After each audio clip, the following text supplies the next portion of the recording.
Bonjour à tous et à toutes.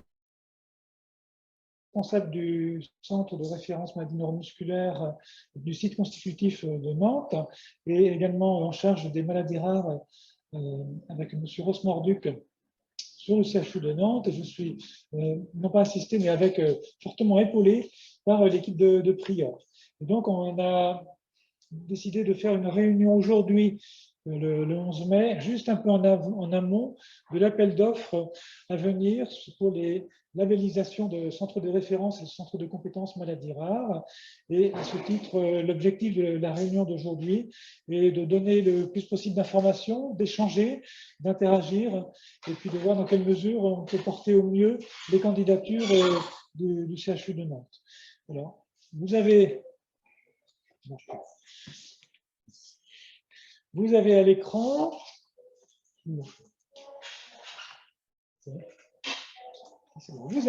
l'ordre du jour. Et donc, on commencera dans un premier temps par une intervention de M. Ross Morduc, le directeur référent pour les maladies rares au CHU de Nantes. Puis, Mme Anne-Sophie Lapointe, qui est chef de projet gestion maladies rares à la DGOS et qui est connectée. M. Ross Morduc est également connecté. Et puis ensuite, je vous laisse lire l'ordre du jour qui arrivera après. Donc, dans ce premier temps, je passe la parole à M. Ross Morduc. Voilà, je vous passe la parole, M. Ross Morduc. À vous. Merci beaucoup. Je tiens à m'excuser de ne pas être présent. J'ai été testé positif à un virus dont on parle beaucoup en ce moment et je vous prie de m'excuser de mon absence. Je tiens tout d'abord à remercier Madame Anne-Sophie Lapointe pour sa présence et donc qui représente la DGOS et la mission Maladies Rares.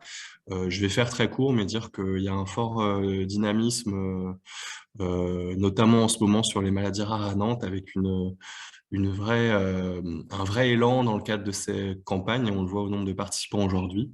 Et grâce au soutien extraordinaire de l'équipe Prior et de la plateforme d'expertise maladies rares, on espère vous transmettre le maximum d'informations qui permettront au centre de soit renouveler leur candidature, soit faire émerger de nouvelles candidatures, soit pour des centres de compétences, soit pour des centres de référence, pour ceux qui étaient déjà centres de compétences lors de la précédente labellisation. Donc, je vais pas faire plus long et je laisse tout de suite la parole à Madame Anne-Sophie Lapointe.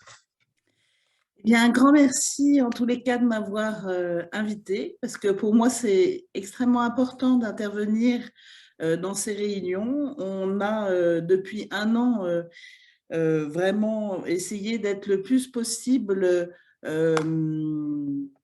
informatif, le plus possible de transparence sur notre comité les réflexions qu'on avait en cours dans notre comité de suivi de labellisation.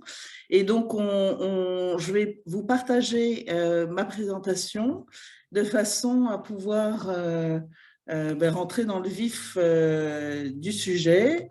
Et donc, pour l'instant, c'est le partage de mon écran. Et je vais vous partager le diapo. Donc, je pense que ça doit être bon. À force, on devient expert des Zooms et compagnie. Donc, ma présentation va être au départ générale, mais je pense qu'on doit passer par là, c'est-à-dire expliquer les actions du plan, un petit peu comment c'est structuré, parce que c'est un petit peu l'ADN de ce qu'on va retrouver ensuite dans la labellisation et dans ce qui sera demandé dans l'appel à projet. Après, vous verrez, on a compilé énormément de retours, puisque je crois que j'ai encore 2-3 présentations jusqu'à la fin mai, et on sera à 41 réunions d'informations sur la labellisation. Donc, on a fait un peu des FAQ. Donc, j'ai des slides à la fin qui sont sur plein de questions que se posaient, notamment sur le Grand Est. On a une réunion avec l'ARS Grand Est et tous les centres de référence maladies rares, avec la plateforme d'expertise Paris Nord, Paris Centre. Et donc, à chaque fois, on a gardé les questions parce que ça fait un peu la trame. Et je pense que vous, à Nantes, vous pouvez tout à fait retrouver des interrogations que vous avez. Donc, on va commencer donc le cadre général, les questions particulières, et puis après, sans doute, un temps d'échange. Et je tiens à souligner quelque chose qui, j'espère, ressortira des présentations, c'est-à-dire que je vois bien le dynamisme de Nantes, je vois bien, notamment au niveau recherche, il y a tout votre projet, Hugo, pour le Grand Ouest, qui est extrêmement intéressant et qui embarque beaucoup d'équipes, et des équipes donc maladies rares, des centres de référence. Et je pense que ce sont des atouts pour pouvoir prétendre répondre après à une labellisation, puisque nous avons quand même une valence soins, mais aussi une valence recherche qui est importante pour être labellisé centre de référence maladies rares, centre de compétences maladies rares ou centre de ressources et compétences. Donc, pour brosser l'état de lieu, je dirais que depuis l'historique de nos 3 plans, notre premier plan maladies rares était un plan en 2004 pour pouvoir orienter et donner de la visibilité de où étaient les centres experts et où étaient les centres de référence maladies rares, centres de compétences. Il y avait eu avant déjà des centres de ressources et compétences. Il y avait un historique avec la muco, la SLA, les maladies hémorragiques qui nous ont donné un peu le cadre, la façon de travailler, je dirais. Donc, on a aussi des anciens, mais qui sont toujours avec nous et qui ont été un peu les précurseurs de ces centres de référence maladies rares. On a maintenant un rôle très important des filières de santé maladies rares. Donc, elles sont là depuis 2014 et elles ont vraiment une action de coordination pour soutenir, je dirais, les centres de référence, compétences, CRC, et c'est essentiel. Et puis, le troisième enjeu, je dirais maintenant, qui est l'enjeu du troisième plan maladies rares, qui tourne beaucoup autour des données de santé, des données collectées dans le soin. Et on voit aussi que là, on a une articulation quand on va parler de data, des données qu'on va pouvoir aussi collecter lors des actions en lien avec le plan France Médecine Génomique. Donc, on n'est pas non plus un plan maladies rares hors sol, mais il nous fallait un troisième plan pour répondre à des problématiques qu'on avait toujours, avec des renforcements à faire en structuration, en coordination, un lien fort avec la recherche, l'idée de base de données, et puis un lien important aussi avec nos réseaux européens de référence qui ont été lancés en 2017 et où on a besoin, et nos healthcare providers sont en fait des centres de référence maladies rares. Et on a vraiment eu à cœur, dans ce troisième plan, de pouvoir travailler l'organisation des parcours. Alors, on a eu un mode mode d'appel à projet, je dirais, dans ce troisième plan. Donc, vous avez eu des appels à projet pour les protocoles nationaux de diagnostic et de soins, pour financer des programmes d'éducation thérapeutique du patient, pour également que les filières accompagnent, et les plateformes d'expertise maladies rares aussi accompagnent toute la partie visibilité, journée d'information sur les maladies rares. Il y a aussi une structuration entre le soin.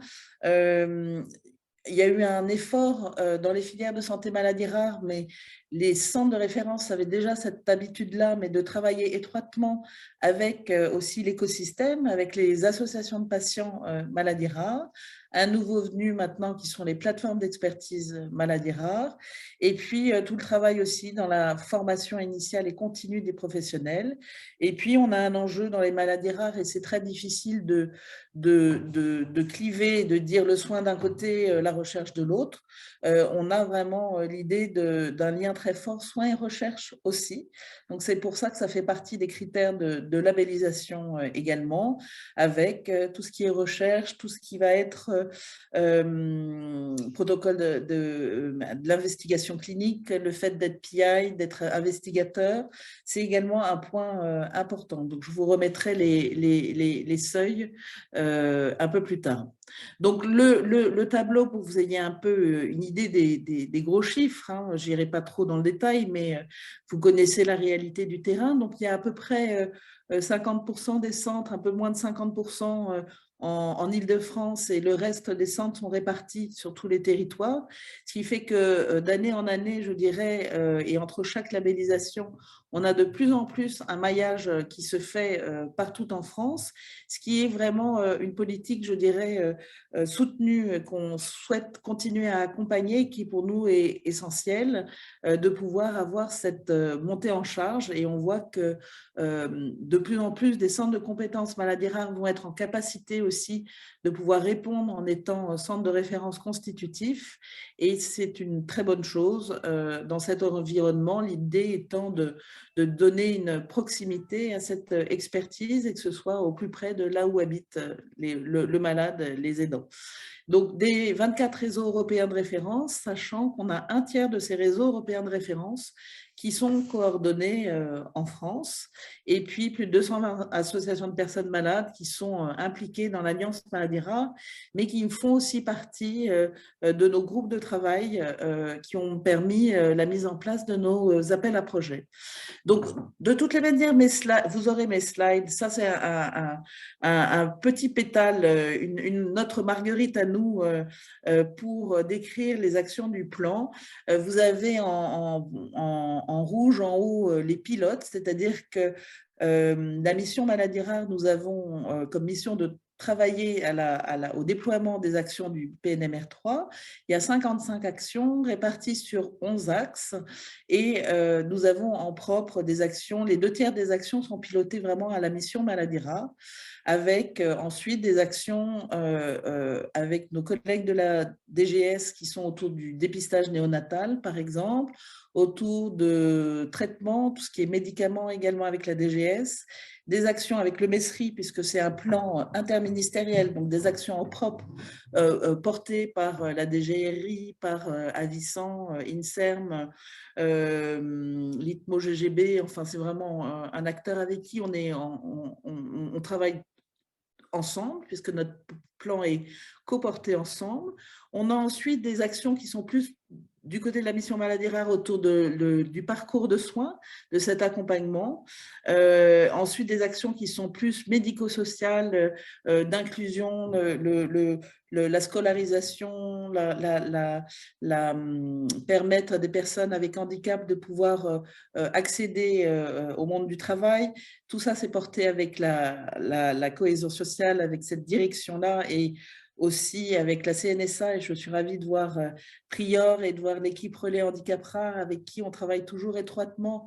Et donc la CNSA a vraiment soutenu ce 3e schéma Handicap Rare où on est étroitement associés, donc c'est aussi important. On ne doit surtout pas travailler en silo, donc c'est pour ça que plus on a de liens ensemble, mieux c'est. Et puis des actions pilotées aussi par la filière, à travers la mission pour les filières, autour de la formation, avec des moyens dédiés pour financer des actions de formation. Et puis, on a des acteurs historiques, je dirais, c'est l'axe 11, qui vont être les cohortes de recherche radicaux, Orphanet, et on a d'autres, la Fondation Maladies Rares aussi, qui fait un très beau travail, je dirais, entre la preuve de concept et ensuite le développement d'une idée et l'accompagnement pour pouvoir trouver des partenaires, ou bien l'accompagnement de projets de recherche en sciences humaines et sociales. Donc, ça a été aussi un acteur très important de notre écosystème. Donc, voilà un peu très brièvement illustrer les actions, les 11 axes et les 55 actions du PNMR3. Donc, la labellisation des centres va être quelque chose de fondamental pour nous parce qu'on a des enjeux clairement identifiés que permet, je dirais, le fait d'avoir une visibilité sur les centres experts, sur les centres de référence, va nous permettre de rendre des parcours de diagnostic plus lisibles.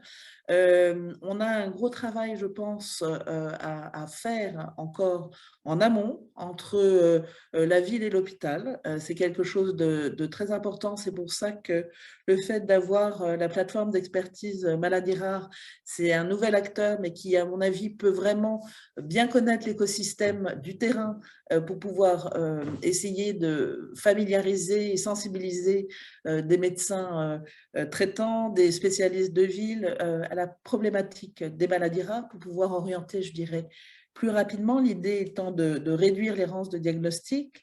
L'idée, c'est de soutenir ces parcours de maladies rares en proximité, donc que ce soit par le biais d'éducation thérapeutique du patient, le fait d'avoir un maximum de programmes qui puissent être déployés là où est le malade, pour lui éviter évidemment de faire 500-600 km pour participer à un programme, mais de pouvoir avoir une offre aussi là où il se trouve. Donc, on a besoin de soutenir ces parcours et d'articuler aussi, et ça, je sais que les équipes Relais Handicap Rare ont une très grande expérience là-dessus, je dirais le lien avec le médico-social, avec les établissements médico-sociaux, puisqu'on a beaucoup de nos maladies rares qui peuvent être accompagnées de déficiences intellectuelles, notamment, qui demandent des prises en charge spécifiques, et comment faire pour pouvoir coordonner, je dirais, autour de la personne, tous ces acteurs. Et puis ensuite, on a un rôle de plus en plus important de la personne malade, des aidants.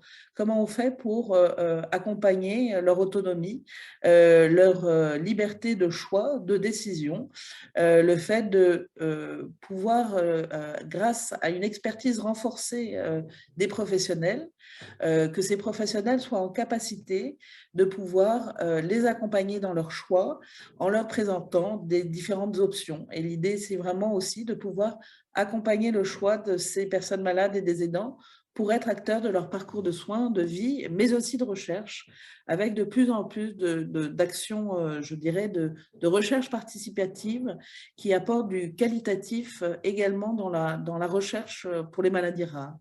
Donc, pour tenir ces actions, j'ai voulu faire un lien aussi avec les plateformes d'expertise maladies rares. On avait fait l'année dernière et on refera cette année une enquête auprès des plateformes. On a pu identifier trois schémas et trois lieux où ces plateformes d'expertise maladies rares peuvent accompagner les centres de référence maladies rares. Elles créent effectivement du lien avec les acteurs du territoire. Là, j'ai pu vous en parler déjà dans le préambule. Elles sont également un appui administratif. Elles peuvent aider justement donc dans la campagne Pyramide, mais aussi il y a tout le soutien pour l'appel à projet qui aura lieu très prochainement.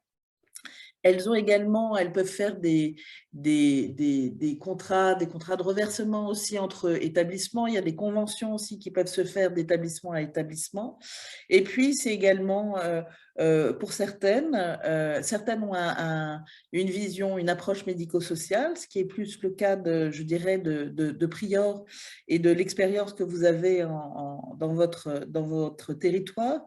Mais certaines ont aussi un accompagnement du côté de la recherche. Là, ce sera la plateforme d'expertise maladies rares de Paris-Saclay qui, depuis 2014, accompagne aussi du côté de la recherche pour recenser des appels à projets recherche, pour donner du temps, par exemple, pour aider avec des medical writers, pour pouvoir publier, et ce qui crée un cercle vertueux, je dirais, et qui permet de pérenniser des financements. Et puis, il y a également toute la partie data, données, avec un fort soutien de beaucoup de centres à l'implémentation de Bamara, puisque ça fait partie de ce qui est demandé lors de la labellisation pour un centre de référence maladies rares, un CRC ou bien un centre de compétences, c'est de pouvoir rentrer ces données dans le dossier patient informatisé, mais aussi dans Bamara.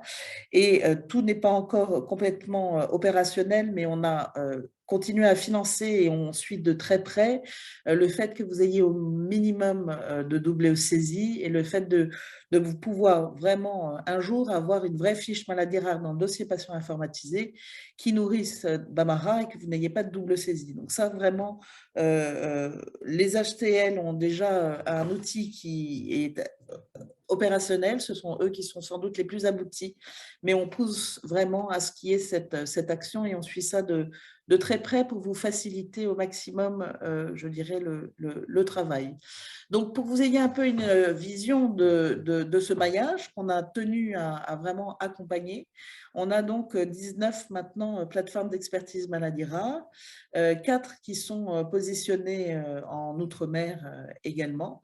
Et donc, pour nous, ce sont des nouveaux acteurs, mais pour vous, en établissement, en fait, ce ne sont pas des nouveaux acteurs parce que d'une certaine manière, c'est un lien supplémentaire que vous pouvez avoir entre centres de référence maladies rares en lien avec la direction de l'hôpital et c'est un maillage plus fin, je dirais, pour pouvoir piloter et pour pouvoir mettre en place sur le terrain des actions qu'on aurait pu vous adresser via le plan maladies rares. Par exemple, pour les appels à projets ETP, PNDS, beaucoup de plateformes d'expertise maladies rares ont aidé à piloter le suivi de ces appels à projets. Donc, c'est aussi un lien important de soutien. Donc, je voulais vraiment rappeler leur nouvelle existence et de savoir, c'est un nouvel acteur et c'est important que vous ayez la connaissance de leur rôle et de ce qu'elles peuvent vous apporter. Un point aussi important avec les associations de patients, parce que vous verrez dans l'appel à projet, comme les précédents appels, il y avait toujours une demande d'exprimer comment l'association de patients a été impliquée. Peut-être que la démarche là devra être un peu plus aboutie, enfin en tous les cas, ce n'est pas juste un courrier de l'association, c'est aussi comment dans le montage que vous ferez pour un CRMR coordinateur ou un CRMR constitutif, comment peut-être certaines options prises ont été vues aussi en concertation avec l'association de patients, par exemple sur la transition enfant-adulte, ou bien le passage adulte, jeune adolescent, sur des sujets comme ça qui mobilisent tout le monde. Et puis c'est vrai que les associations sont partie prenante. Très souvent, vous faites partie de comités scientifiques de ces associations. Vous participez aussi à des appels à projets qu'elles peuvent monter en recherche et très souvent, elles sont là aussi, un peu quand il n'y a personne, au tout début de recherche et parfois des recherches fondamentales, quand il n'y a pas forcément de financeurs, mais parce qu'elles ont désespérément envie de jouer un rôle pour pouvoir accompagner, je dirais, au mieux leur famille, leurs aidants ou leur propre maladie, enfin quand c'est eux qui sont directement, quand la personne est directement concernée par la maladie. Donc c'est un rôle important. Il me semblait important aussi que vous ayez une vision sur les finances. Qu'est-ce que chaque année le plan maladies rares apporte en financement pour chacun d'entre vous, pour avoir vraiment cette vision. Là, c'est la vision très générale, on ne rentre pas dans la granularité de vos centres, mais que vous ayez un petit peu le poids de chaque action. Donc, notre MIG, on finance par des 8 MIG dédiés. Donc, la plus importante, c'est le soutien au centre de référence. Donc, quand je parle centre de référence, bien sûr, je parle aussi des 3 MIG spécifiques qui sont les maladies hémorragiques, la mucoviscidose et la sclérose latérale amyotrophique, et la MIG générale, qui correspond à l'ensemble des centres de référence maladies rares. Il y a également les CRC, on a 85 centres de ressources et compétences. Et donc, ce financement, votre établissement là, va recevoir très prochainement un courrier détaillé pour chaque établissement sur le financement dédié à chaque centre. Et le financement des centres de référence fait partie de la première circulaire, donc arrive au premier semestre de l'année. Donc, c'est maintenant qu'il y aura ce versement pour l'année 2022. Ensuite, on a un accompagnement et un soutien vers les filières de santé maladies rares, avec une MIG dédiée. Les filières de santé maladies rares ont un rôle renforcé dans ce 3e plan maladies rares, donc elles ont eu plus de moyens. Et ensuite, à charge à elles d'organiser avec vous cette redistribution. Et puis ensuite, on a eu dans ce 3e plan maladies rares des actions dédiées avec des financements pour les plateformes d'expertise maladies rares, par exemple, pour l'accompagnement de la Banque nationale des données maladies rares, avec l'idée d'avoir effectivement notre module fiche maladies rares dans le dossier patient informatisé, mais on a aussi des actions emblématiques du 3e plan, et la filière Finemus et les centres de référence sur des maladies qui touchent le muscle, maladies rares du muscle, a été très active sur la question des sans diagnostic et des impasses de diagnostic. Donc, on a une action importante autour de cet observatoire. On a mis en place un observatoire du diagnostic, et en parallèle, on a aussi mis en place un observatoire de traitement, parce que la législation aussi a changé. Beaucoup de traitements sont donnés en hors AMM dans les maladies rares, et il y a un accompagnement, il y a maintenant un cadre qui s'appelle le CPC, le cadre de prescription du compassionnel. C'est quelque chose qui est porté en lien avec la NSM, qui permet de faire une déclaration, une demande en argumentant avec des publications, etc., vers la NSM, pour pouvoir donner un peu un cadre à ce hors AMM qui est prescrit, pour pouvoir avoir un suivi dans le temps et collecter peut-être des données pour pouvoir mieux renseigner de façon beaucoup plus large, et de pouvoir mieux suivre tous les patients qui sont sur du hors AMM, et pouvoir à l'issue peut-être arriver à un statut plus officiel, je dirais, pour donner ces traitements, un cadre plus carré, enfin plus, voilà. Donc ça, c'est un point important. Et puis toute la ligne appui à de l'expertise qui a permis le financement des protocoles nationaux de diagnostic et de soins. Je reviendrai un petit peu sur les données qu'on avait eues par les retours dans des filières de santé de maladies rares dans le rapport d'activité, pour que vous ayez un peu une vision de ce que ça a financé, des programmes d'éducation thérapeutique des patients, de la formation, des réseaux européens de référence. Effectivement, on soutient la coordination de 7 des 8 réseaux européens de référence, le 8e étant un réseau dans le cancer rare.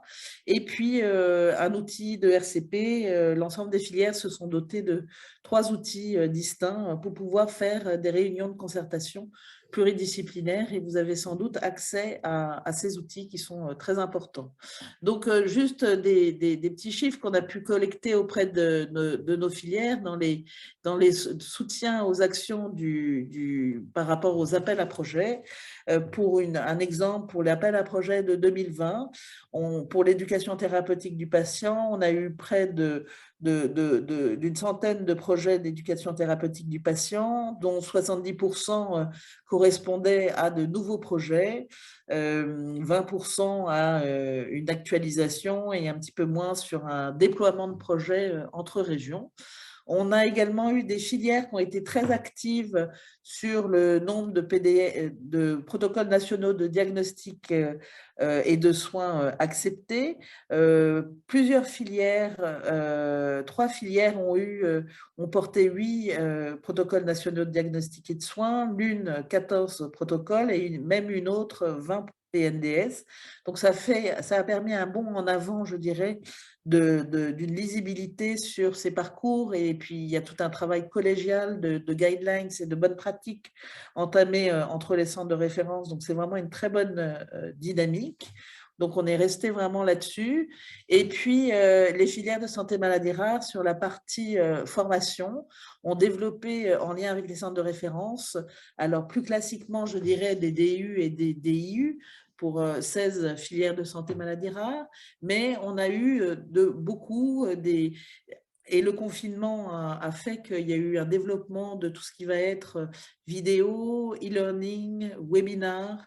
C'est quelque chose d'important, des MOOC, même un serious game. On a eu aussi un serious game qui a été proposé, qui a été financé pour faire de l'éducation thérapeutique du patient. Donc, c'est vraiment des nouvelles façons de faire, et qui sont intéressantes. On a également soutenu pour la formation, on avait mis plusieurs axes, notamment la formation des associations, mais il y avait aussi tout un axe pour former des jeunes médecins, notamment avec des soutiens pour pouvoir participer à des congrès. Donc ça, c'est aussi quelque chose qui pour nous est important, de pouvoir diffuser les savoirs et de pouvoir former le plus possible, le plus de personnes possible à la problématique des maladies rares. Donc dans notre schéma, on est maintenant au mois de mai, donc on est en attente, enfin vous êtes en attente de cet appel à projet labellisation. On a fait tout un travail en amont, je vais pouvoir vous revenir dessus, mais on a essayé de donner un cadre juridique un peu plus dur, en tous les cas dur dans le bon sens, c'est-à-dire que pour l'instant, les centres de référence maladies rares et les filières de santé maladies rares, leur existence n'apparaissait dans aucun texte de loi ou de réglementaire. Et donc, on a priori réussi, je croise les doigts, parce qu'on a bénéficié du fait qu'on avait encore un cabinet la semaine dernière et cette semaine, encore un ministre avec des conseillers. Donc, on devrait avoir à la fin de la semaine un décret simple qui sorte, qui un peu donne les missions des centres de référence et des filières et le fait que leur labellisation est procédée par un appel à projet. Et donc ça, c'était important que ce décret sorte avant la publication de l'appel à projet, parce que sinon, on ne peut pas inverser le timing, parce que sinon, ça rendrait caduque notre appel à projet, dans le sens où on pourrait faire une labellisation, mais on ne pourrait pas faire un arrêté, alors que pour nous, c'est important de donner une visibilité et que vous ayez un arrêté de labellisation qu'on puisse retrouver sur, voilà, sur pas juste un site internet, mais qui soit vraiment au niveau législatif, enfin au niveau bulletin officiel, quelque chose de public. Donc ça, c'est aussi important. Donc on a terminé la version de notre appel à projet de labellisation. J'ai tenu au courant les filières de santé maladies rares mi-mars, des derniers sujets qu'on allait avoir, thématiques que l'on avait à voir dans cet appel à projet. Je vais pouvoir vous le rappeler après. Le MODOT, c'est un peu commencer dès maintenant, mais je pense que vous l'avez déjà fait, à travailler le sujet, parce que c'est important de se mettre en ordre de marche, mais c'est aussi de faire le lien avec la filière de santé maladies rares. Donc le retour est prévu mi-octobre ou fin octobre. L'idée, c'est de ne pas emboliser non plus on est attentif au repos de chacun, c'est-à-dire que c'est important que vous puissiez souffler, donc sans doute juste avant les vacances de la Toussaint. On a ensuite des trios d'experts qui vont évaluer vos dossiers. Ces trios d'experts, en fait, ont en charge auront en charge 2 filières de santé maladies rares par trio, sachant que dans ce trio, vous avez un clinicien, un chercheur spécialisé dans les maladies rares et une partie tiers qui peut être l'agence de biomédecine, un référent maladies rares d'une ARS. Voilà, donc c'est ce trio qui étudiera les dossiers. Ils auront un travail aussi de relecture le travail qu'ils auront fait avec la filière de santé maladies rares et les porteurs de projets sans doute au mois de décembre. Et ensuite, on a prévu notre jury au début février, l'idée étant de pouvoir désigner la prochaine vague de labellisation pour le prochain financement en C1 2023. Donc, on a tous un timing serré pour pouvoir mener à bien cette action qui est sans doute la plus emblématique et la plus importante en tous les cas en financement, mais derrière, c'est évidemment la plus importante parce que c'est vous qui êtes aux manettes et au plus près du malade. Et donc, c'est vraiment vous donner les moyens de pouvoir faire votre travail. Donc, on a mené à bien le travail pour mener à bien cet appel à projet avec notre comité de suivi de labellisation. On a toutes les parties prenantes, on a à la fois les filières, on a des centres de référence, on a des associations, on a des directions d'hôpitaux, on a les ARS également, et puis le ministère de la Recherche, la DGS et puis la DGOS. Donc ça, c'est important. Ce sera un projet qui est toujours un interministériel avec un appel à projet avec aussi la DGRI. Et puis, on a donc évoqué là la proposition de rédaction d'un décret pour son ancrage juridique. Donc ça, c'est important. On a l'adage Donc, la direction des affaires juridiques nous a validé le décret la semaine dernière. Donc, ça, c'est important. Et donc, cet arrêté de labellisation se basera sur ce décret. On a, pour vous faciliter le travail, donc on travaille sur une plateforme en ligne pour le dépôt des dossiers. On va aussi mettre en ligne une foire aux questions, une FAQ, et puis il y a tout un travail aussi d'accompagnement avec la Banque nationale des données maladies rares. Donc, des idées, enfin, les messages clés, vous avez très certainement été sensibilisés sur les remontées d'activité de 2021, puisque nous baserons essentiellement, donc nous baserons sur les données remontées par la BNBMR via, je dirais, Pyramide enfin, via Bambara pour renseigner Pyramide. Donc ça, c'était quelque chose qui est important. On avait repoussé un petit peu le recueil de ces données. On est attentif, on sait bien que ça peut être difficile pour certains, mais on a quand même fait tout un gros travail avec les filières et on s'aperçoit qu'en fait, maintenant, on arrive avec des centres qui ont des files actives qui sont plus importantes que ce qui a été mentionné via Bambara, qui a été mentionné dans Pyramide. Donc, ça a eu un effet très positif. Il y a beaucoup de centres qui se sont mobilisés pour rentrer les données et on est quand même attentif à… Pour l'instant, sur les 473 centres, on avait 8 centres, mais il y a un mois, donc j'espère que ça a bougé dans le bon sens, qui n'avaient pas encore rentré de données. Quoi qu'il arrive, on mettra un plancher égal à 50% de leur file active qu'ils avaient déclaré l'année d'avant. Bien évidemment, on ne mettra pas zéro dans le centre. Mais ces données nous aideront aussi lors de la labellisation pour pouvoir être, je dirais, le plus juste entre vous tous et être certain que certaines données soient cohérentes par rapport à l'ensemble. Donc, ça, c'est quelque chose qui est important et certains ont une fiche maladie rare et donc les données qui seront rentrées seront également conservées, enfin ne seront pas écrasées ensuite. Ensuite, on a eu des actions pour pouvoir déployer, je dirais, la BNDMR et cette incrémentation des données. Donc, les filières se sont beaucoup mobilisées aussi pour aider avec des architectes pour suivre ce déploiement, pour former aussi les acteurs sur le terrain à pouvoir rentrer et puis à mettre en place aussi des guides de codage parce que c'est important d'être en capacité de rentrer de la même manière les patients, que ce soit au nord, au sud, à l'est ou à l'ouest, de façon à pouvoir ensuite avoir un vrai intérêt dans le recueil de ces données, leur exhaustivité, leur qualité, sachant qu'ensuite, on a tout un travail qui se fera avec le Health Data Hub et vous pourrez aussi porter des sujets en lien avec les données de santé, en lien avec le parcours du médicament, je dirais, du malade, et de pouvoir aussi avoir des réflexions et de recherches qui soient dans ce champ-là. Maintenant, je vais rentrer dans le vif du sujet des critères. Donc, ça va être peut-être un peu fastidieux, mais essentiel pour votre travail. Donc, les 5 missions des centres de référence maladies rares n'ont pas changé. C'est des missions de recours, des missions de recherche, des missions d'expertise, des missions d'enseignement et de formation et de coordination. Donc, ce qu'il faut savoir, c'est qu'on prend en compte bien sûr les consultations, mais aussi les hôpitaux de jour. Dans l'activité, dans les consultations, on voit que la télémédecine a également augmenté, donc c'est aussi pris en compte. Dans la partie recherche, on a bien sûr les publications. On demande quand même quelque chose d'un peu qualitatif sur ces publications qui sont entre 2017 et 2022.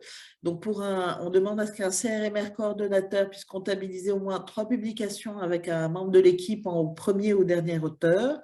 Et un CRMR constitutif doit comptabiliser au moins 2 publications avec un membre de l'équipe en premier ou dernier auteur.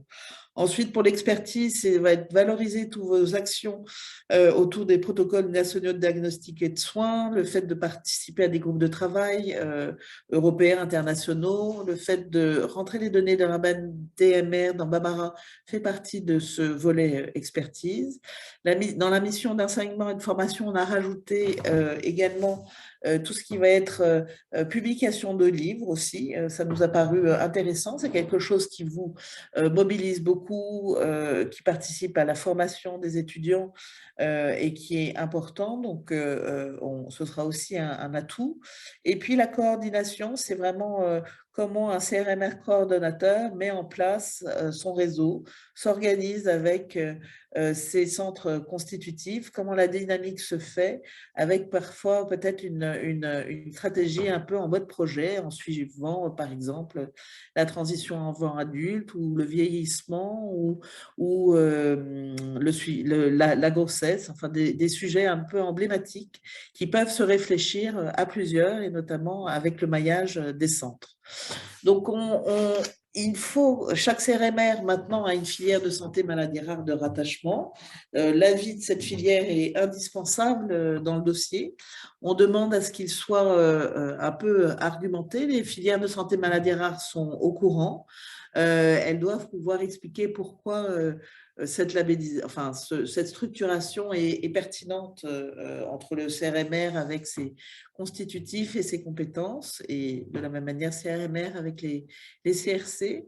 Il y a une organisation territoriale aussi qui est importante à mettre en place. Parfois, elle peut être mise en avant.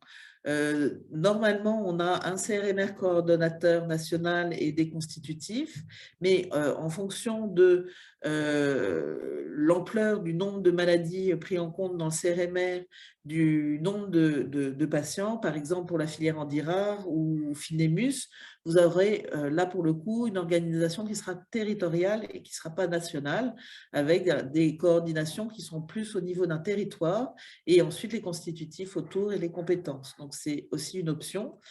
Pour les files actives, on n'a pas changé. On reste sur les mêmes files actives pour les coordonnateurs, les constitutifs et les compétences. Donc 150 pour un coordonnateur, 75 pour un constitutif, 25 pour un compétence.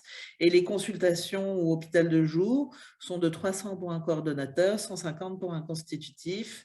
Et les projets comme PI et projets de recherche clinique ou fondamentale, mais j'aurais dû corriger, on a ouvert aussi à des projets financés, le terme est comme ça, financés aussi en sciences humaines et sociales, parce que c'est quelque chose où malheureusement on est insuffisamment, je pense, porteur, on a peu de visibilité, on a peu de projets maladies rares en SHS, alors que c'est quelque chose de fondamental, donc il faut pouvoir l'encourager. Et puis, les centres de compétences sont aussi encouragés à participer à l'enseignement, à la formation, à la recherche. Mais on sait bien qu'elles sont peut-être moins en première ligne, mais ce qui est sûr, c'est qu'elles peuvent bien sûr montrer, et certains sont capables maintenant de prétendre à être constitutifs. Un gros warning, tout ce qui est laboratoire de biologie, l'imagerie médicale ne peut pas porter un centre de référence maladies rares.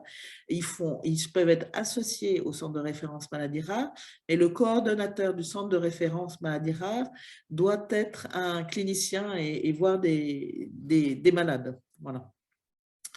Les conditions pour pouvoir être responsable d'un centre, il faut être en tous les cas titulaire au niveau de l'établissement, être PUPH, MCUPH ou PH temps plein. Il faut également, pour ceux qui sont atteints par la limite d'âge, il y a une limite d'âge où après on ne peut plus coordonner un centre de référence.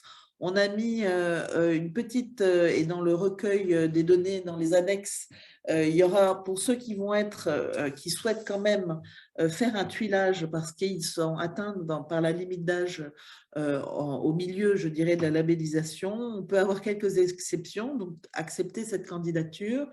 Mais l'idée, c'est de pouvoir déjà avoir une visibilité sur le passage de relais et nommer, je dirais, le candidat à la succession. Donc, c'est une désignation qui est pour 5 ans et qui correspond à la labellisation du centre de référence maladies rares. Donc, il n'y a pas de gros changements par rapport à la précédente labellisation. Il faut savoir que des centres multisites ne sont pas autorisés. Donc, qu'est-ce qu'on entend par des multisites? c'est de recueillir, par exemple, les 2 fils actifs de 2 hôpitaux distincts pour pouvoir faire un seul centre de référence maladies rares. Ça, ce n'est pas possible.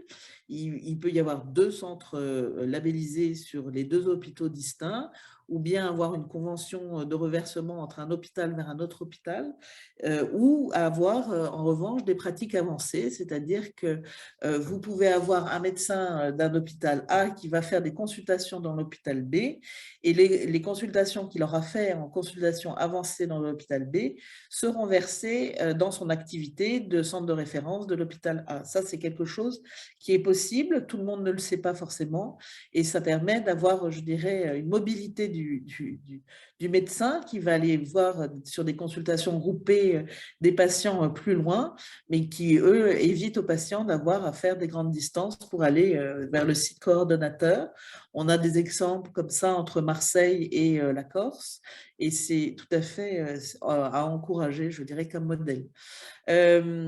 On a l'idée d'avoir un seul centre de référence par établissement. On parle vraiment d'un établissement physique avec géographique, hein, pas un regroupement d'établissements comme on a maintenant avec de plus en plus de groupements hospitaliers territoriaux. Là, on parle vraiment de l'établissement lui-même. Et donc, l'idée, c'est d'avoir un CRMR qui ait la valence pédiatrique et adulte quand c'est possible, parce que ça donne une bonne dynamique. Et on réfléchit, nous, puisque, par exemple, les centres de ressources et compétences pour la mucoviscidose ont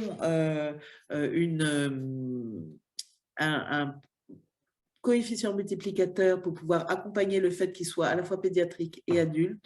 Et on réfléchit à pouvoir voir ça quand vous êtes dans des établissements où il y a la pédiatrie et les adultes au même endroit. Ce serait un plus, donc il faut qu'on travaille sur le modèle, mais il nous faudra avoir la version consolidée de tous de l'appel à projet, enfin du retour de l'appel à projet. Donc on reste sur les mêmes files actives. On a donc ce que j'expliquais tout à l'heure, l'idée du territoire.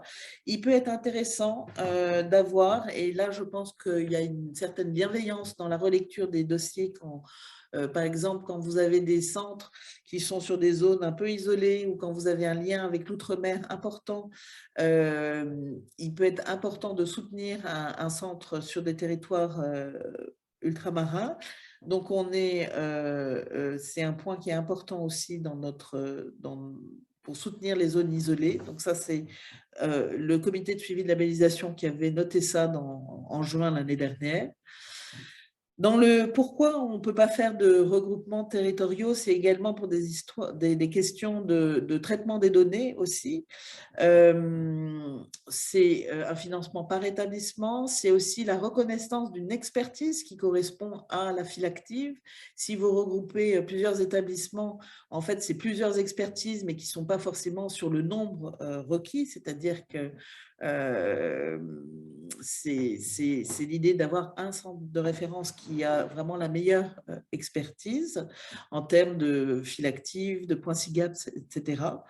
On a aussi une question de traitement des données, où on ne peut pas transférer des données comme cela d'un établissement à un autre. Il faut pour cela des conventions et une sécurisation, donc toute une question de confidentialité. Donc voilà un petit peu aussi les raisons du cadre de labellisation. Ensuite, évidemment, je reviens parce que ça faisait partie des questions qu'on avait eues. Je l'ai déjà dit, pas de statut de contractuel pour un coordonnateur. Pour des nouvelles candidatures, on avait eu des questions pour des files actives vraiment très faibles. En dessous de 25 patients, il n'y aura pas de labellisation. Ça ne peut pas être un centre de compétences. En revanche, il peut-être y avoir des regroupements qui peuvent être envisagés.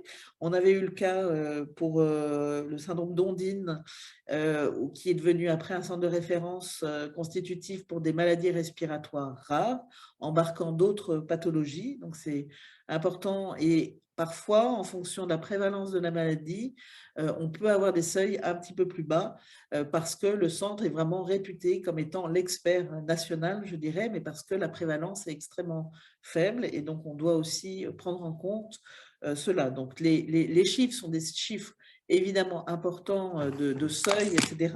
mais tout sera vu vraiment de façon approfondie ensuite par le trio d'experts et par le jury. Donc, on n'a pas les cancers rares, vraiment uniquement les maladies rares dans notre champ, ni les maladies infectieuses rares. Donc, sur les consignes de codage, il y a vraiment eu un gros travail fait, j'en ai déjà parlé. Ce que je disais tout à l'heure, c'est que la reprise, pour certains qui ont des fiches maladies rares, ça n'écrase pas, la reprise de ces données ne va pas écraser ce qui avait déjà été mis. Mais je pense qu'à Nantes, vous n'êtes pas dans ce cas de figure, vous êtes en mode autonome pour rentrer les données. Ensuite, il y a vraiment un lien très important pour rentrer ces données. Dans notre note d'information de 2018, on avait déjà vraiment soutenu cette activité et le recueil des données dans Bambara. On a besoin d'avoir la meilleure complétude, la meilleure exhaustivité si on veut vraiment s'appuyer sur une banque nationale des données maladies rares. Maintenant, la BNDMR arrive à plus de 1 million de dossiers, ce qui est vraiment très important, et je crois que ça va être un atout même au niveau de l'Europe parce qu'on est une des seules bases à avoir autant de patients enregistrés, et il faut pouvoir gagner ensuite année par année en qualité, en exhaustivité, mais c'est important et il faut que vous soyez tous également bénéficiaires du retour de ce que ça pourra vous apporter. Donc, on a dans l'examen des dossiers, bien sûr, on ira voir les données dans Bambara qui ont été récupérées pour voir la cohérence par rapport à la file active. Et ensuite, on peut avoir un centre constitutif qui intègre 2 services distincts sur leurs problématiques, mais il ne peut pas y avoir une co-responsabilité, une co-coordination d'un centre de référence maladie rare. Donc, si un centre de compétences candidate pour être centre constitutif, mais finalement n'est pas retenu, il sera maintenu comme centre de compétences maladies rares. Ensuite, tout ce qui va être, par exemple, sur l'enseignement, on n'est pas forcément coordonnateur d'un DU ou d'un DU, mais le fait de participer à l'enseignement, de remplir des modules, déjà de participer à ça, c'est un plus. Il faut savoir que dans les financements qui seront effectifs pour l'année prochaine, on a mis un petit financement sur la part variable sur les DU, DIU aussi, de 2%. Pour montrer l'intérêt qu'il y a aussi de participer à ces actions.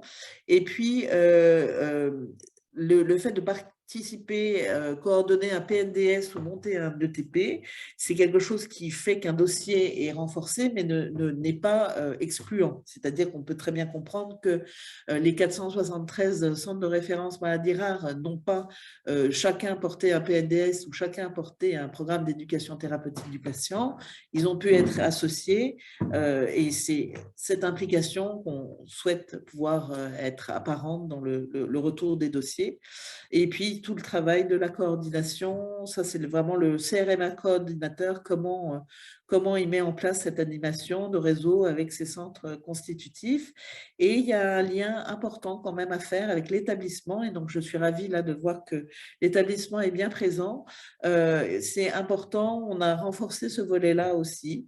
Il faut que ce soit cohérent, il faut que la CME soit aussi dans la boucle, le service aussi, parce qu'on ne souhaite pas labelliser des centres qui soient isolés et hors sol, ils appartiennent aussi à un écosystème, et il y a un travail après en transversalité qui doit être porté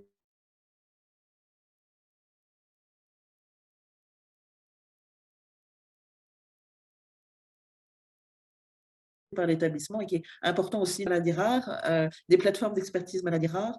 Il y a vraiment un soutien, je pense, que vous allez pouvoir avoir en lien avec la direction, la CME, le chef de service. Donc ça, il faut voir qu'il y a, je pense, embarqué un maximum de personnes dans le projet.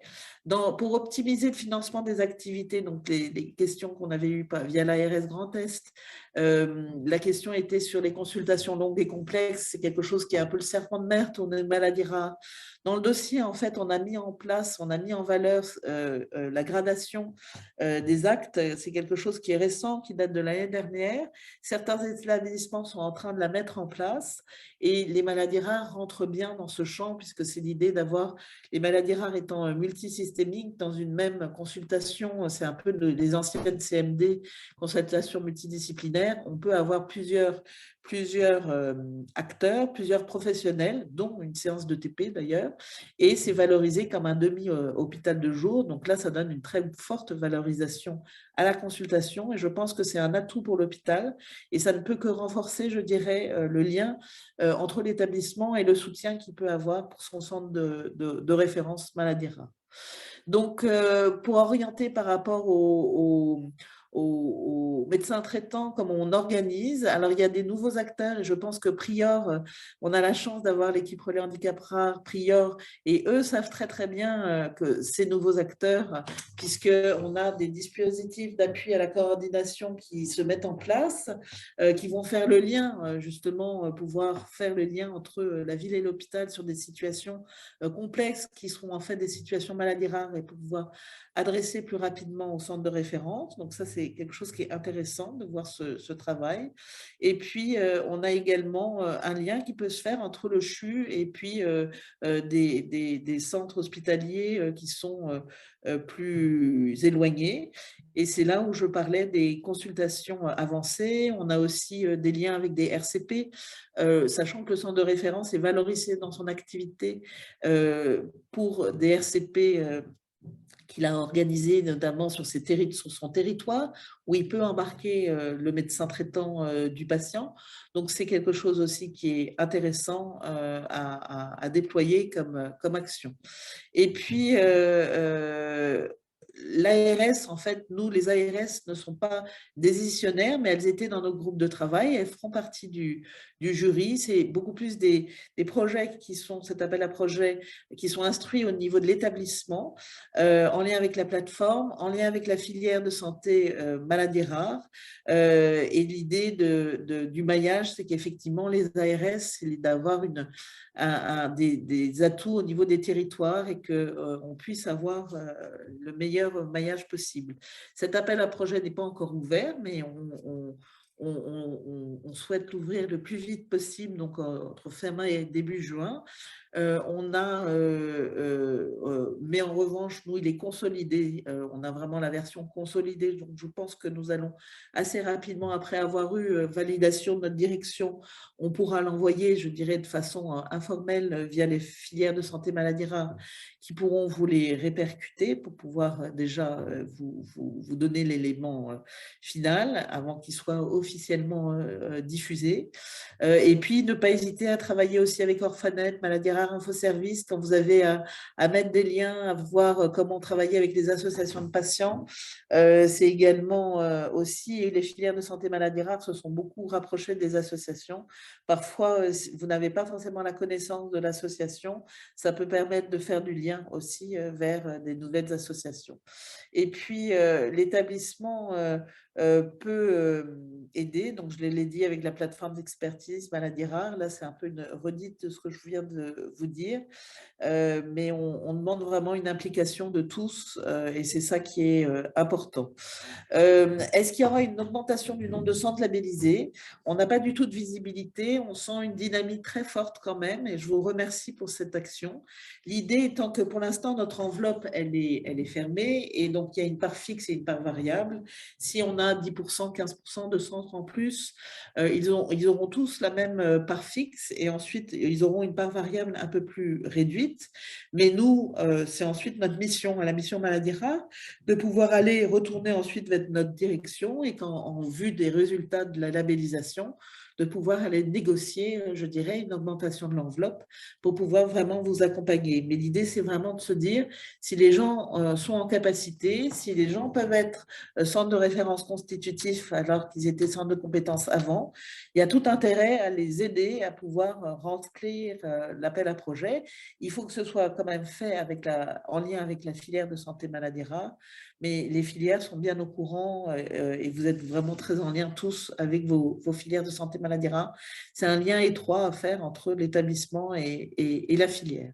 Donc l'idée, c'est vraiment une approche, je dirais, avec les valeurs de l'éthique qui sont d'accompagner le patient, à chaque fois d'avoir dans le projet, d'avoir comment, autour du malade, vous allez construire votre projet via des appels la réponse qu'il y a pu y avoir avec des appels à projets, ce qui est le travail, vous, entre professionnels, l'implication des associations, et puis l'idée, c'est de pouvoir avoir la même approche du nord au sud, à l'est à l'ouest, et d'avoir vraiment un travail coordonné et de laisser personne isolée.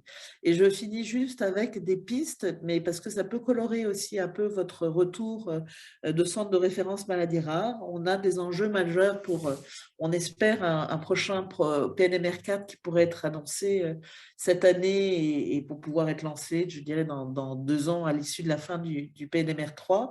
Donc, c'est un enjeu majeur sur les territoires, entre la ville et l'hôpital, entre les territoires et au niveau national, la place des RCP qui est fondamentale, le partage d'expertise, le lien avec l'Europe, avec nos ERN. Et puis, on aura des enjeux certainement très importants toujours, et je sais que vous êtes en lien avec le plan France Médecine Génomique et donc avec Sequoia en étant à Nantes, ce lien très important avec le PFMG, avec la réutilisation des données en recherche et de l'autre côté, des traitements innovants. Et là aussi, quand on a une filière comme Filemus et des acteurs, un centre de référence dans des maladies neuromusculaires où vous avez des thérapies géniques en SMA et des traitements très innovants qui arrivent, là aussi, il y a des enjeux très importants qui seront à prendre en compte dans ce 4e plan maladie rare. Donc, voilà un peu en brosser l'ensemble des dispositifs et de ce qui pourra être demandé.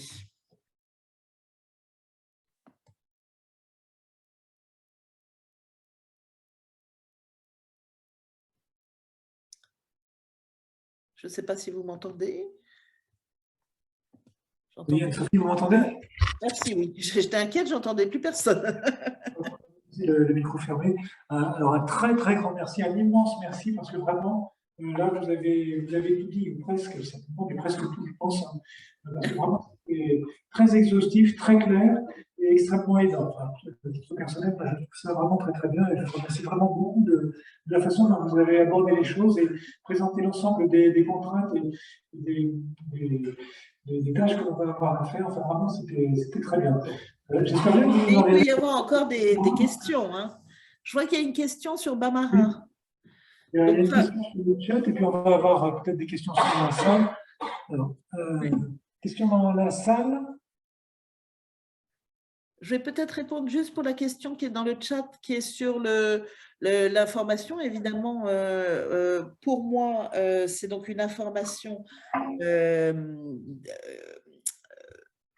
dans la collecte des données. Il y a effectivement dans le transfert de données vers la BNDMR, il faut recueillir l'accord du patient, ça c'est sûr, pour pouvoir qu'il accepte que ces données de soins soient transférées ensuite de Bamara vers la BNDMR. Donc ça, c'est évidemment un élément clé. Et quand vous faites la fiche, de toutes les manières, quand vous rentrez la fiche maladie rare pour un premier patient, il y a cette question est posée. Il faut pouvoir renseigner le fait que le patient est d'accord pour que ces données soient transférées et bien sûr, ensuite, au niveau de la protection des données, quand c'est Bamara, ça va être la protection des données, le DPO de l'établissement où la donnée est collectée, qui est responsable de la sécurité et de la confidentialité. Et ensuite, quand il y a le transfert de la donnée vers la BNDMR, là, c'est l'APHP et le DPO de l'APHP qui est responsable des données qui sont transférées dans l'entrepôt de la BNDMR.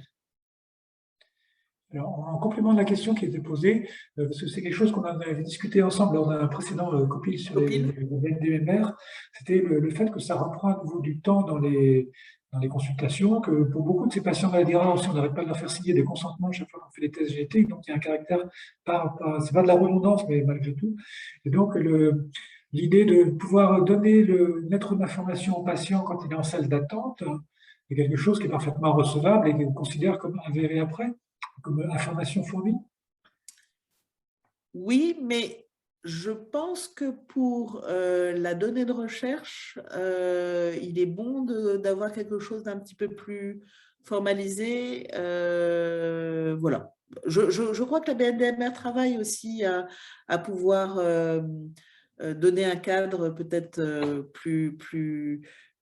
pas plus simple parce qu'il doit être juste, mais de pouvoir faire une fiche, une notice d'information et de consentement qui soit relativement simple à comprendre, mais je pense que les enjeux sont quand même importants et il est bon, je veux bien que ça prenne du temps, mais en même temps, c'est aussi le rôle des associations, je dirais, d'informer les patients de l'utilité de ces données. C'est un peu un enjeu qui va au-delà de juste le soin.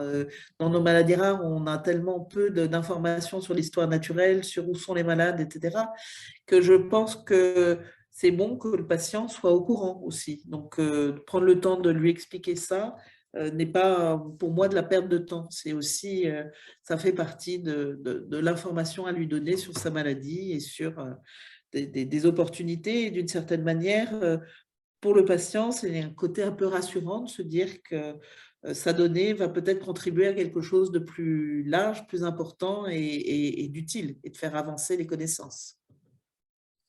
OK. D'autres questions? Alors, je déduis du fait qu'il y a peu ou pas de questions que l'exposé était très clair. Puisqu'en fait, la plupart des questions étaient déjà adressées. Pardon. Alors. Moi, j'ai une question. Mathieu Ferp, le responsable de Prior. Je voulais savoir si une candidature au centre de référence, si on n'est pas centre de compétences, peut être recevable. Si on peut partir voilà, de rien. Oui, c'est tout à fait entendable. Si le niveau, c'est à mon avis assez rare quand même. Hein. C'est assez rare parce que c'est étonnant quand même qu'il n'ait pas été centre de compétences avant. Mais si la filière de santé maladies rares connaît, il y a aussi être sûr de l'expertise dans le champ du coordonnateur. Je ne vois rien qui empêche, du moment que les seuils sont là, l'activité de recherche, etc., etc.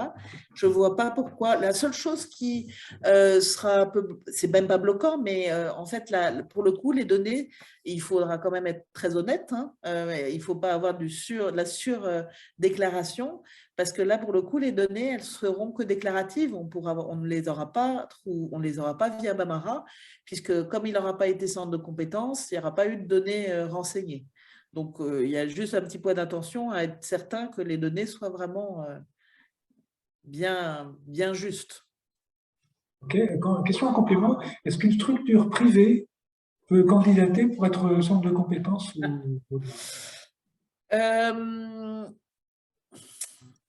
Notre appel à projet, il s'adresse à tous les établissements de santé.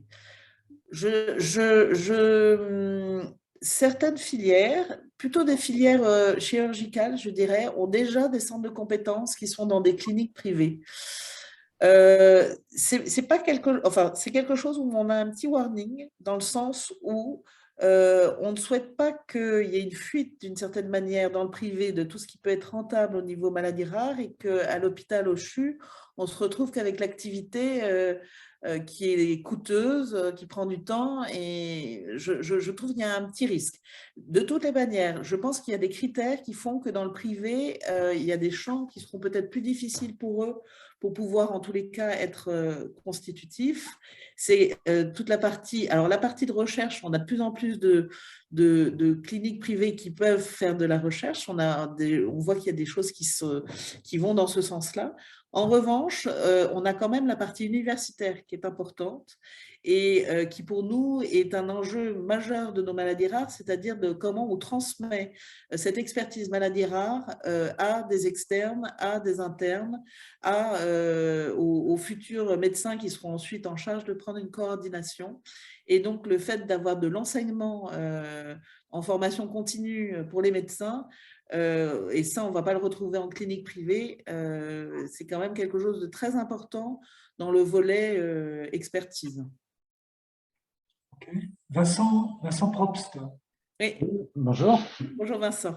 Une question un peu connexe à la réponse que vous venez de donner, concernant le rôle des filières dans la labellisation. C'est-à-dire qu'il y a les critères qui sont proposés, tels que vous les avez exposés, mais qui finalement correspondent à un nombre assez élevé de centres, bien supérieur au nombre de centres de référence qui existent aujourd'hui. Il y a des centres de compétences qui peuvent évidemment souhaiter devenir centres de référence. Oui.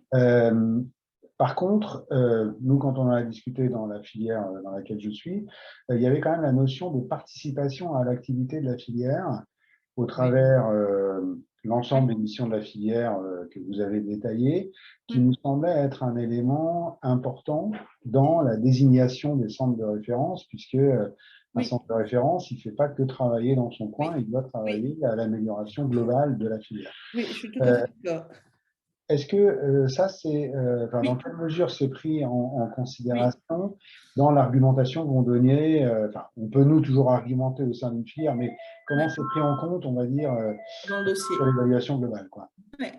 En fait, on a été plus loin que la précédente labellisation là-dessus, c'est-à-dire qu'on demande à ce que la filière de santé maladies rares, quand elle va faire son courrier de soutien au centre, décrive dans les missions du centre, je dirais, en quoi le centre de référence participe aussi au travail avec la filière, en quoi la coordination du CRMR est pertinente aussi par rapport aux actions de la filière de santé maladies rares.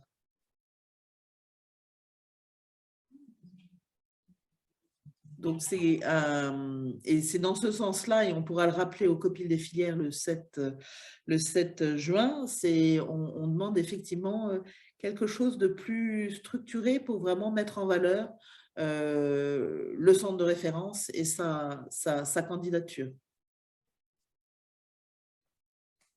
Okay. Est-ce qu'il y a d'autres questions, soit en ligne, soit dans la salle?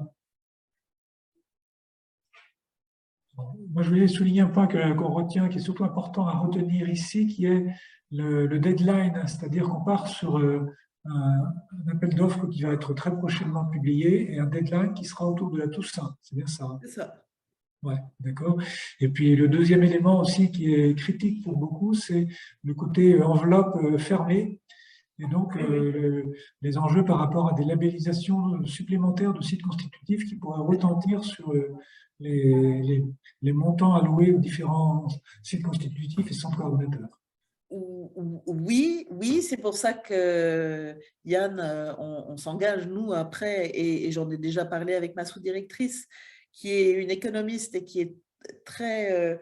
Elle part du principe qu'à partir du moment où il y a plus de centres parce qu'ils sont montés en compétences, à nous d'augmenter en conséquence l'enveloppe qui va bien. Après, il y aura peut-être une année de transition dans le sens où, de toutes les manières, la part fixe, ça, le centre l'aura. Il y aura peut-être un peu moins sur la part variable, mais je pense que la répercussion, pour l'instant, il faut savoir qu'en grosso modo, un financement de centre de référence, c'est 50% la part fixe, 50% la part variable. Donc, il y aura peut-être une part variable, on arrivera peut-être à 70-40. Ça reste des montants qui ne sont pas négligeables, qui sont à chaque fois quand même relativement importants. Ensuite, c'est aussi une transparence à voir, et c'est très bien qu'on ait l'établissement avec vous, c'est aussi savoir comment l'établissement accompagne la coordination du centre et met les moyens pour pouvoir faire le travail aussi.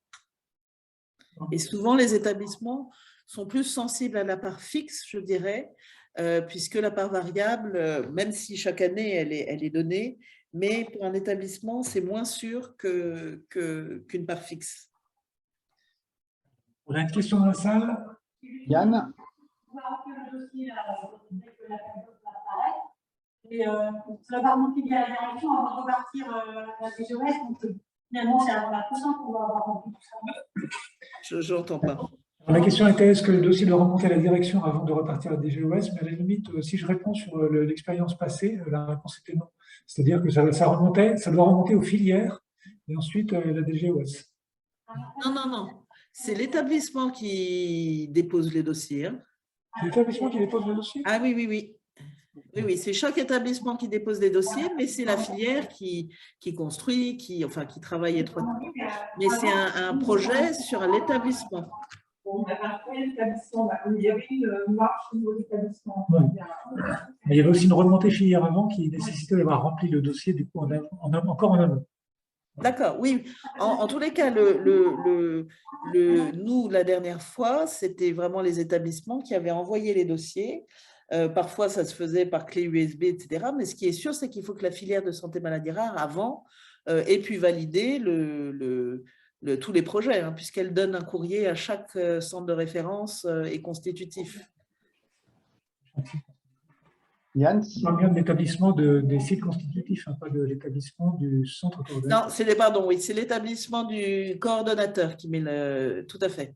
C'est l'établissement coordonnateur qui implémente le dossier avec l'ensemble des pièces jointes. Et c'est là où on va essayer de faciliter le travail en vous donnant l'accès à un site en ligne pour collecter les données. Alors du coup, ça colle plus avec mon souvenir pour le nôtre en tout cas, qui est avec le centre coordonnateur qui est à Bordeaux. Et du coup, c'était pas passé par la direction du CHU Nantes, c'était Bordeaux qui avait remonté, mais après avoir reçu l'aval de la filière Finedos. Oui, ça c'est sûr. C'est sûr qu'il faut l'aval du montage par la filière. Après, un centre peut toujours y aller en ayant un avis négatif de la filière, mais je ne suis pas sûre que ce soit un indicateur très positif pour la labellisation. Yann, si tu veux bien, j'avais une deuxième question. Vas-y, Vincent. Sur les questions financières, à vrai dire. On voit bien que par rapport aux appels d'offres précédents où le nombre de centres de référence avait globalement assez peu bougé. Pas mal quand même.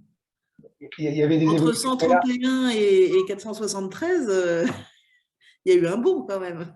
Alors, en tout cas, je vais dire dans la filière dans laquelle je suis. Oui. Il y avait peu d'évolution, il y en a peut-être eu beaucoup plus ailleurs. Ah oui. C'est très possible. Que là, en tout cas, dans la filière que je connais, il y a un nombre de demandes probable qui va être élevé, enfin assez important. C'est des cardiologies, c'est cardiogène. Ouais, c'est cardiogène, ouais. Oui. On a effectivement cette question qui est de cette notion d'enveloppe fermée avec une compréhension qui est pour l'instant incomplète de notre part sur cette enveloppe fermée est à l'échelle d'une filière ou sur l'ensemble des filières, et est-ce qu'il y aura une évaluation, puisque encore une fois pour la filière que je connais, cardiogène, on a un nombre de centres de référence financés très faible par rapport au nombre de patients pris en charge. Je suis d'accord. Oui. Et est-ce qu'il y aura une mise en adéquation d'une certaine manière par rapport à d'autres filières où le nombre de centres est nettement plus élevé par rapport au nombre de patients, permettant, enfin, d'argumenter positivement. Voilà. Oui, tout à fait. Et puis, j'en ai déjà discuté avec Philippe Charon. Il faut aussi être attentif j'ai quand même beaucoup insisté sur le maillage, sur les territoires. Je pense que c'est plus trop dans l'air du temps d'avoir des CRMR coordonnateurs et constitutifs qu'à Paris. Donc, il faut aussi s'appuyer sur un maillage qui soit sur tout le territoire. Donc, il y a aussi, s'il manque de CRMR constitutifs sur des territoires, c'est forcément un atout s'il n'y en avait pas du tout et qu'il faut en rajouter quelques-uns, c'est forcément un plus. Et effectivement, la filière cardiogène est une filière où il y a pas énormément de centres de référence coordonnateurs et constitutifs. Donc ça s'explique aussi tout à fait. Non, non, il n'y a aucun souci. Alors, je pense qu'on n'a pas d'autres questions. Je ne vois pas d'autres questions dans le chat non plus. On va continuer la réunion. Sophie, je pense que là, avec l'énergie que vous nous avez consacrée, le temps consacré et puis l'énergie, on peut vous libérer, mais vous êtes bien entendu libre de rester pour la suite de la réunion, mais je me doute que vous avez quelque chose. En fait, je serais bien restée, mais j'ai une réunion très importante avec la BNDMR sur le set de données minimum traitement. On est en train d'essayer de travailler avec. On a une grosse réunion avec la HAS et la NSM vendredi qu'on doit travailler. Donc, je vais rejoindre cette téléconférence tout de suite. Et je pense que c'est pas mal que je parte. Comme ça, même si j'aurais aimé être petite souris, mais je pense que c'est bien aussi que vous soyez entre vous et que, voilà, peut-être que je ne voudrais pas brider la parole, mais qu'au moins je sois certaine que vous puissiez échanger en toute liberté entre vous. Alors, merci encore. Et un petit message par rapport à ce dont vous venez de parler. Ne chargez pas trop la mule côté traitement pour la BNDMR, parce qu'après, on va avoir du mal. Non, non, non, non. De toutes les manières, c'est quelque chose de très particulier. C'est absolument pas sur le set de données minimum, qui est le seul set qui soit obligatoire. Tout ce qui sera autre recueil complémentaire, comme on avait avant les pétales, c'est vraiment quelque chose de très particulier. Ce sera porté avec la filière. C'est que quand on aura des traitements ou en repositionnement ou bien innovants, parce qu'on a besoin de suivre les données, mais très simple, un set très simple sur à 5 ans, à 10 ans, par exemple, les effets de la thérapie génique. Les laboratoires pharmaceutiques ne seront plus là pour faire les registres. Et comment on fait pour continuer à avoir dans le temps l'efficience du traitement et est-ce qu'il y a besoin de refaire au bout de 15 ans une thérapie génique? Enfin, je ne sais pas. Donc, l'idée, c'est vraiment quelque chose de très simple, mais qui sera ciblé avec la filière en lien avec ses centres de référence, qui choisira de faire tel ou tel set de données minimum, mais qui ne sera pas du tout obligatoire pour les centres qui n'ont pas choisi de faire de set de données minimum. Ça n'a rien à voir. Donc, non, non, ça, c'est vraiment très particulier. OK. Voilà. Entendu. Il n'y a pas d'inquiétude. Merci beaucoup. Et vraiment, merci à vous. De rien. Non, et puis merci Yann aussi pour la participation au COPIL de la BNDMR qui est toujours très, très appréciée. Merci. À bientôt. À très bientôt. Au revoir. Au revoir. Bon, alors, ça, c'est quelque chose que vous avez déjà vu, donc je ne vais pas y revenir, mais les éléments importants sont les dates de parution prochaine de l'appel d'offres et puis, d'autre part, les deadlines pour nous pour remplir des choses, et donc ça, on en a déjà rediscuté. En bas, vous aviez un tableau qui récapitulait certains des critères, mais là encore, Sophie l'a abordé. De la même façon, ici, cette diapositive parfaitement illisible, mais avec simplement pour objectif de rappeler les différentes missions des centres de référence, mais là encore, elle a bien insisté sur ces différentes missions, elle a même insisté sur le plan pratique, sur ce qu'on devait faire maintenant, parce que si on reste sur l'exemple d'un DU-DU, des coordonnateurs de DU-DU, il n'y en a pas partout dans toutes les disciplines, mais déjà le simple investissement dans ce type de diplôme est quelque chose d'utile et de contributif pour le dossier. Alors ça, c'est quelque chose que vous n'avez pas vu, mais qui va rejoindre un petit peu des commentaires de Vincent tout à l'heure, qui était le petit retour sur la campagne de labellisation précédente que je vous ai présenté ici. C'est juste pour montrer que le nombre de centres avait énormément cru entre la précédente vague de labellisation qui s'était étalée sur 3 ans, initialement la toute première, et avec 310 centres de référence, ce qui inclut à la fois les coordinateurs et les constitutifs. Pour ceux qui ne sont pas familiers, un site constitutif est un centre de référence, ainsi que les coordinateurs. Et puis le fait que certaines des candidatures ont été ajustées, que certaines des candidatures ont été rejetées aussi. Vous voyez, il y a eu des validations en 2 vagues successives. Donc la première vague, et puis après, ce qui s'est passé la dernière fois, c'est que ceux qui n'avaient pas ce qu'ils voulaient sont remontés au front pour aller réclamer plus. Alors certains, j'en connais dans notre filière qui avait été dégradés, références, compétences, sont remontés pour essayer de remplacer les références. Alors, Créteil, pour ne pas le citer, par exemple, a réussi à aller au début, j'imagine par derrière à cela, mais d'autres comme Grenoble, qui sont pas parvenus. Et puis les centres de compétences, oui, 648 centres de compétences, avec là encore sur le fait que les critères des prérequis pour les centres de compétences, c'est pas très important, hein, 25 patients, ça va. Alors évidemment, les maladies hyper rares, des centres, des champs dans lesquels on cherche à se mobiliser, ont rarement, si je veux dire, aussi peu de patients sont fixés sur une seule maladie. Il ne faut pas couper de 700 maladies musculaires. Ici, c'était là encore sur la campagne 2017-2022, une illustration par filière des centres de référence qui étaient les actuels en vert foncé, les centres de référence qui avaient été candidats en vert jaune et en vert vert pour ceux qui ont été validés. Et vous avez 23 filières à peu près. Ce que ça illustre aussi, c'est que le nombre de centres de référence est très variable selon les filières. Tout à l'heure, Vincent qui faisait allusion, vous voyez le gauche de la diapositive, qui n'est pas très important en nombre de centres, alors qu'il y a peut-être un hiatus là, comme c'était dit, entre le nombre de patients concernés et le nombre de centres de référence constitutifs et coordonnateurs. Par exemple, celui que je connais bien, chez nous, on a beaucoup de sites constitutifs et aussi beaucoup de patients accessoires. Alors maintenant, qu'est-ce qu'il en est à Nantes sur les nouveautés, sur le fait des structures qui souhaiteraient évoluer. Et donc, je ne parle pas ici de ceux qui veulent simplement renouveler leur statut, mais plutôt de ceux qui veulent l'upgrader. Donc, soit devenir site constitutif, nous sommes encore maintenant, mais site constitutif en règle, centre de référence, et pour devenir centre de compétences maladie rare. Alors, en centre de référence, il y a 4 candidatures identifiées par Prior, qui sont les maladies du calcium, du phosphate, la CFDRS. Alors, je ne sais pas si Nicolas est toujours là ou Vincent, les cardiomyopathie et troubles du cardiaque héréditaire. Là, nous sommes avec le centre de Vincent et c'était troubles du rythme cardiaque héréditaire.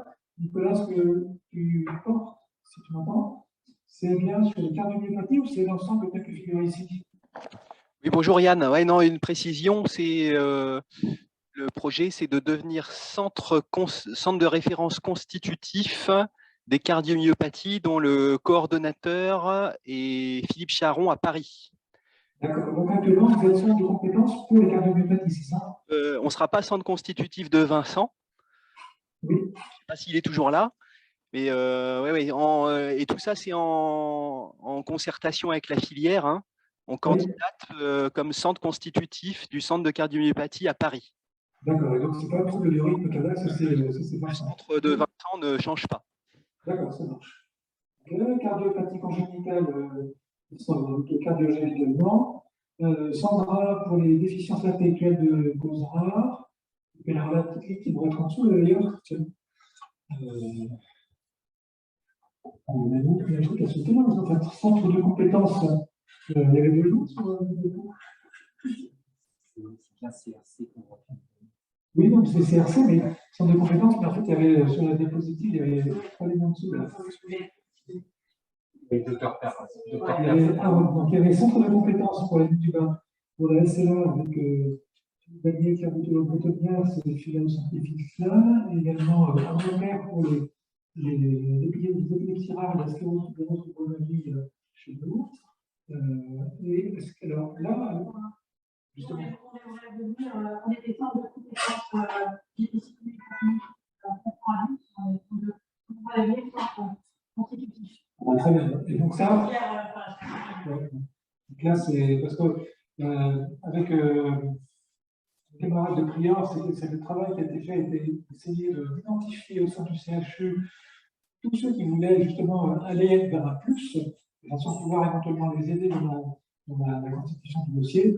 Et on se rend compte que finalement, on n'arrive pas de pouvoir avoir un exhaustif, ne serait-ce que le CHU.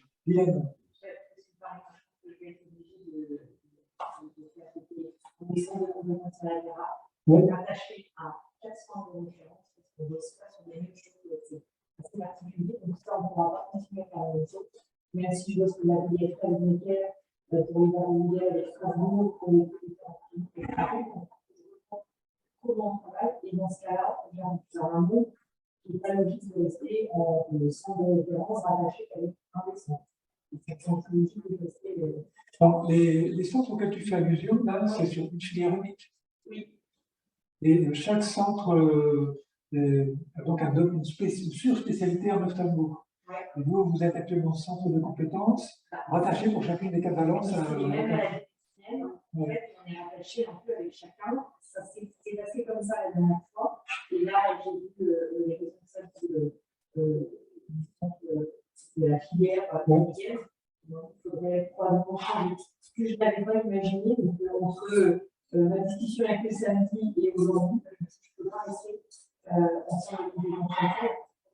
En tout cas, on va t'entendre. Moi, j'ai juste une pensée, c'est qu'il faut absolument faire une demande, en tout cas, pour passer ces sites constitutifs, parce que si ce que j'en imagine, et puis connaissant quand même un peu une partie de ton activité, on travaille ensemble, ça rentre en plein dans les clous, et puis aussi bien sur les différentes missions, tu peux faire valoir les prérequis, là, tu coches les bonnes cases.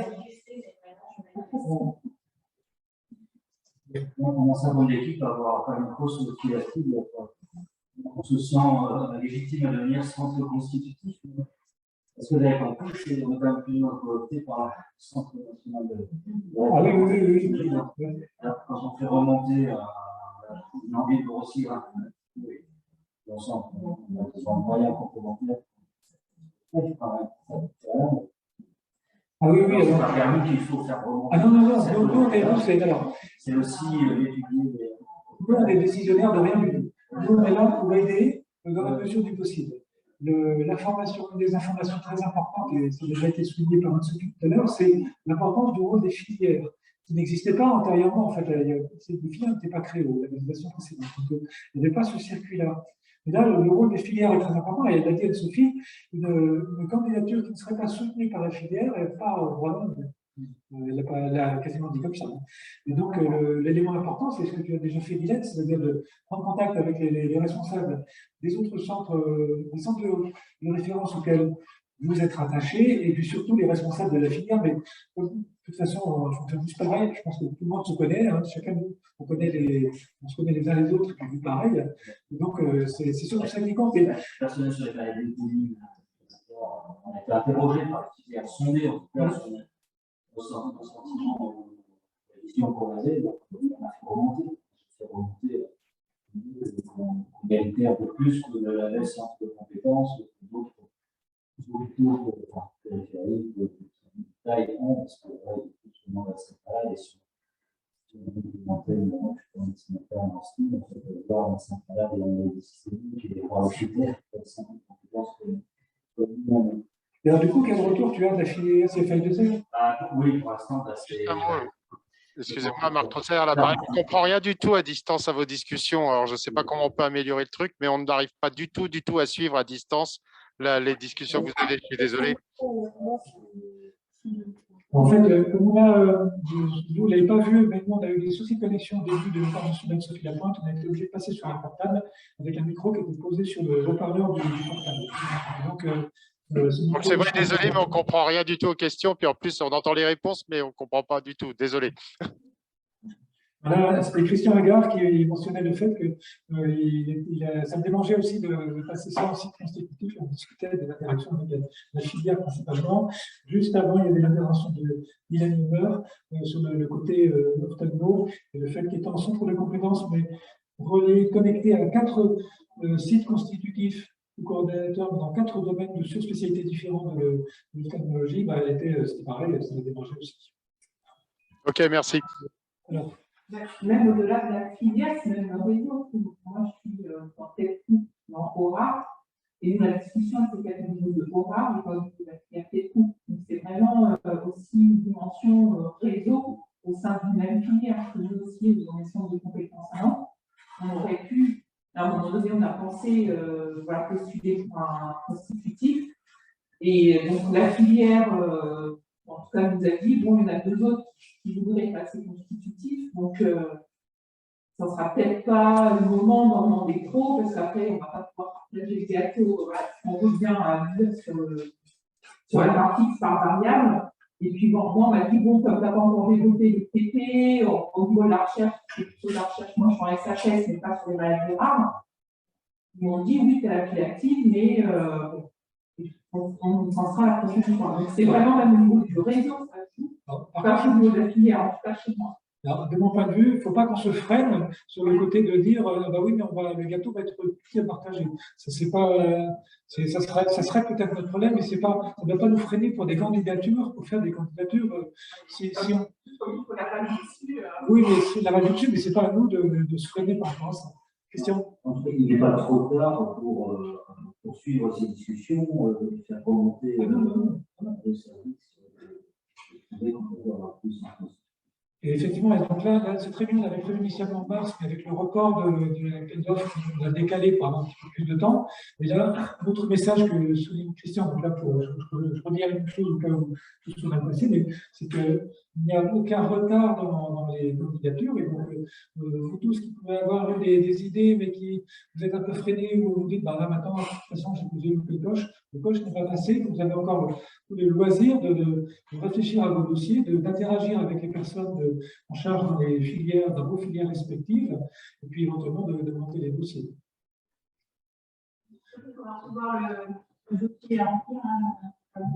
Est-ce que tu l'as déjà vu le dossier? Non.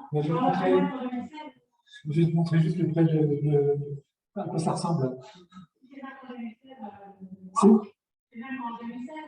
Ben, j'imagine, ouais, enfin, là c'est ça, c'est ce que je leur montrais, c'est une feuille Excel assez conséquente. Alors, pour ceux qui souhaitent candidater, et ça c'est valable pour tous ceux qui sont en ligne aussi, n'hésitez pas à faire un acte de candidature auprès de Prior. Ce n'est pas une histoire de contrôle, de validation, surtout pas, mais c'est plutôt nous pour essayer de vous aider ou s'il y a des choses qu'on peut vous apporter, mais c'est certainement pas décisionnaire.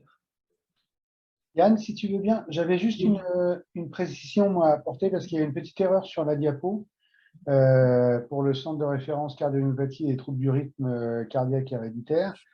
Nous, on est centre de référence coordinateur pour les troubles du rythme cardiaque et il n'y a pas de demande de ce point de vue-là, on reste centre coordinateur et il y a une demande pour devenir centre de référence constitutif cardiomyopathie avec le centre de Paris. Oui, mais c'est bien, ça me semble bien aussi, donc on a discuté avec Nicolas il y a quelques instants, mais c'est tout à fait ce que j'avais en tête. Il y avait un affichage qui a été mis comme ça, mais ça me paraissait plus logique que ce soit Nicolas cardiomyopathie, puis toi, déjà centre de référence, il n'y a pas de souci, Vincent.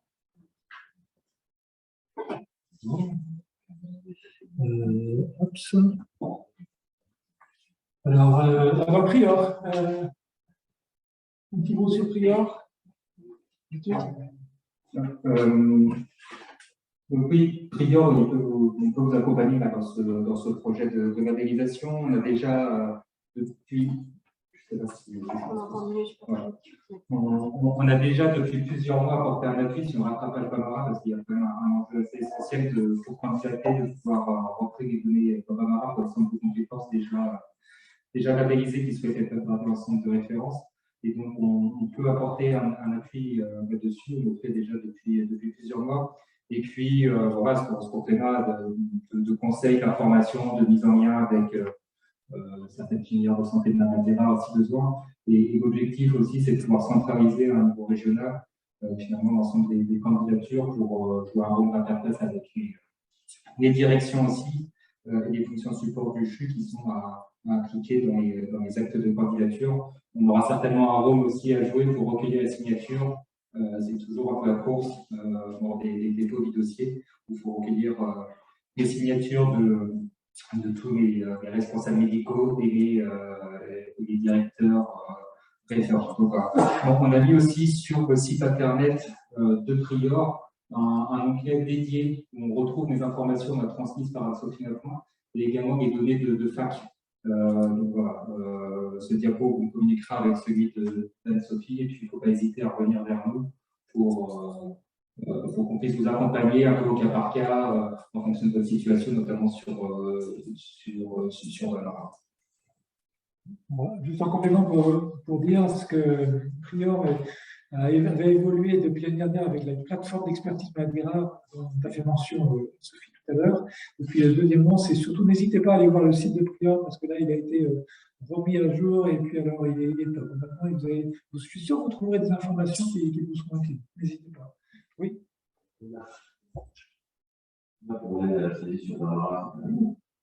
Ah oui, c'est fini. C'est pas. Alors,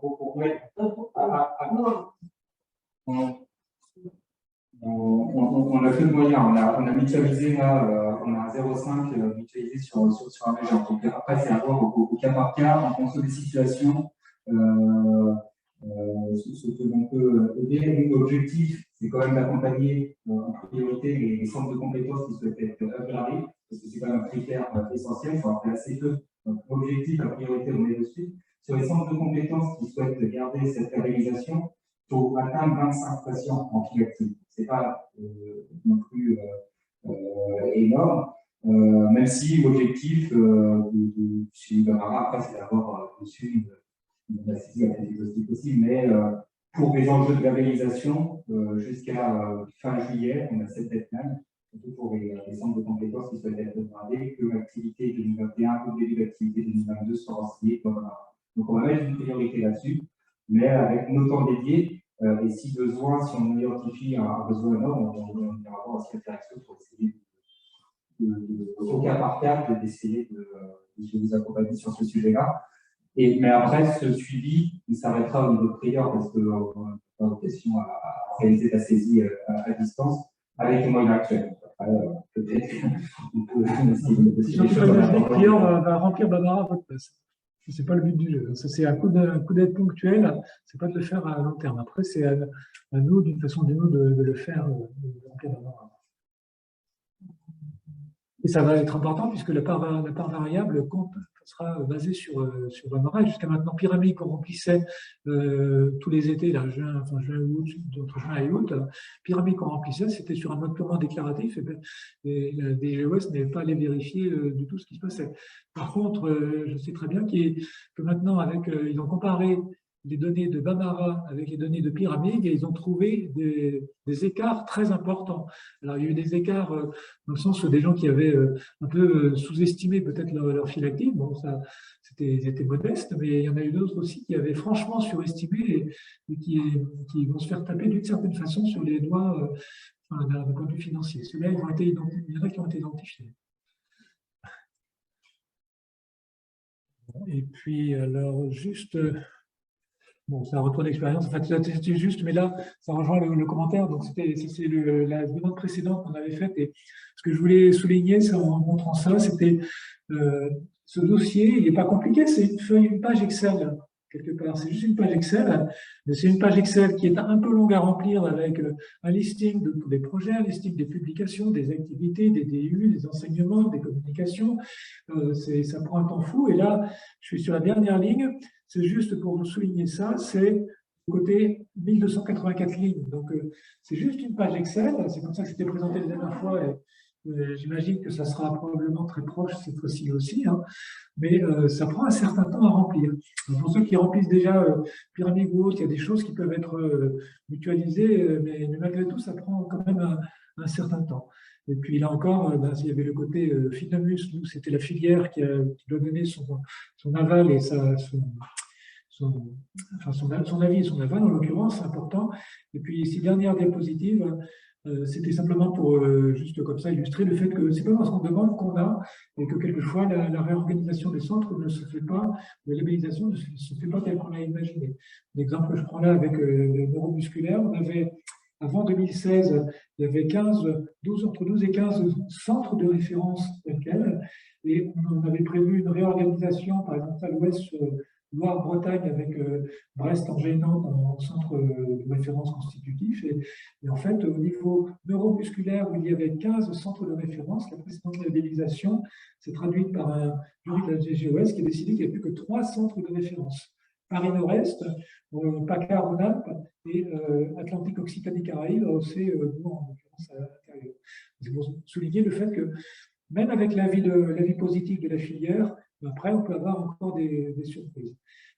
L'autre élément que j'ai mentionné aussi, et ça ce sera à vous d'y penser le cas échéant au moment des retours d'informations, c'est si ce que vous obtenez ne correspond pas à ce à quoi vous aspiriez et pour lesquels vous pensiez parfaitement légitime, il ne faut pas hésiter à essayer de remonter au créneau pour faire changer les lignes. Vous avez vu tout à l'heure, il y a eu le côté deuxième vague. Ça, c'est un message aussi. C'est pas parce qu'il y a un avis négatif une première fois que la chose ne peut pas être retransformée. Alors, ça n'a pas forcément marché, mais il ne faut pas hésiter, il ne faut pas se laisser abattre par un avis négatif du premier coup. Ça, c'est un petit truc à garder en tête. Voilà. Et donc, en fait, du coup, là, on a fini les présentations telles qu'on les avait imaginées. Et je suis sûr que ça vous sera utile. Alors ça, vu le contenu de tout ce que nous a dit Anne-Sophie, ça peut être utile. Si vous avez d'autres questions ou commentaires, que vous soyez dans la salle ou en ligne, n'hésitez pas. À vous.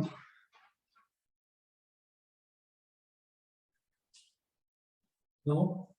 Je regarde... Oui, moi j'ai une question, mais c'est une question très pratique. Bonjour à tous. Mais j'ai pas très bien entendu non plus tous les échanges, donc, mais c'est une question très pratique. C'est en termes d'accompagnement pratique pour répondre à l'appel d'offres dans le cadre du centre de compétences Spina Bifida, qui est rattaché aussi à la filière de Neurosphinx. Voilà, enfin, comment est-ce qu'on enfin, le CHU nous accompagne un peu par rapport à ça? Alors, Marc, là, actuellement, vous êtes quoi? Vous êtes centre de compétences? Centre de compétences, oui. On ne souhaite pas changer, on souhaite juste un renouvellement. Bon, juste le renouvellement, là, c'est... quand tu vas vers le dossier, tu fais le copier-coller en augmentant avec tout, en mettant un oui. Mais en fait, je pense que c'est un peu plus compliqué que ça. Tu es dans une situation qui est la plus simple, c'est-à-dire c'est un renouvellement de centre de compétences pour lequel il n'y a pas d'enjeu en termes financiers. Oui. C'est-à-dire que, en gros, à partir du moment où tu as la file active nécessaire, il n'y a pas de raison que tu ne sois pas revalidé. Je dirais, la seule chose il faudra faire le dossier, mais la seule chose que tu as à vérifier, c'est simplement que tout est OK côté de la filière. Ouais. Mais comme justement on est dans la situation la plus simple, on n'a pas non plus une visibilité extraordinaire. C'est-à-dire qu'on a participé à un certain nombre de réunions, que ce soit avec le centre de référence de Rennes ou avec la filière Neurosphinx, et puis évidemment vous avez nos activités cliniques en rapport avec l'activité de Spina, mais en termes de visibilité, nous on n'a pas une visibilité énorme, mais c'est plutôt par rapport aux exigences justement de visibilité depuis le dernier renouvellement en fait. C'est surtout ça que je voulais demander.